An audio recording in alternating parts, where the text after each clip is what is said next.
कि आय का अनुपात है 3:4 और व्यय का अनुपात है 2:3। ए बचाता है 200 रुपए और बी भी बचाता है 200 रुपए। सबसे पहले याद रखना चाहिए आपकी आय में से यदि हम व्यय को घटा दें तो आपकी बचत बचती है। जैसे मान लो आप महीने में 10,000 रुपए कमा रहे हो और 5,000 रुपए खर्च कर रहे हो तो आप कितने बचाओगे? 5,000। ठीक है, और बचत और व्यय को जोड़ दो तो आपकी आय बन जाएगी। 5,000 को जोड़ दो तो आपकी आय बन जाएगी। एक कंसेप्ट याद होना चाहिए। ठीक है, चलिए देखिए। अब देखिए पहले रेशो से करते हैं फिर बेसिक से कर लेते हैं। रेशो से देखिए 3 का 9 यहाँ लिख दिया आपने। ठीक है, 4 दूनी 8 यहाँ लिख दिया। डिफरेंस कितना है? 1 का। अब देखिए 3 दूनी 6, 2 दूनी 4, डिफरेंस कितना है? 200। 1 की वैल्यू आ गई 200। इस 1 का आय में गुणा कर दो तो कितना हो जाएगा? 3 गुणे 200 कितनी हो गई? 600। इसमें कर दो 2 गुणे 200, ये तो व्यय आ जाएगा। आय चाहिए थी आपके लिए 4 गुणे 200 तो कितना हो गया? 800।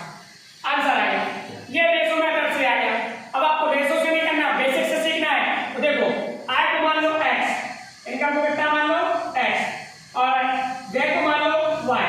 तो देखना यहाँ पे लिखा 3x और ये हो गया 4x, यहाँ पे लिखा 2y और ये हो गया 3y। आय में से व्यय घटा दो तो बचत बनता है 3x ऋण 2y बराबर 200, 4x ऋण 3y बराबर 200। ग्लोबल विधि में किसी एक को बराबर कर लिया जाता है। यहाँ कर दो 4 को, यहाँ कर दो 3 को, तो कितना हो गया? 12x ऋण 8y बराबर 800 और ये कितना हो गया? 12x ऋण 9y बराबर।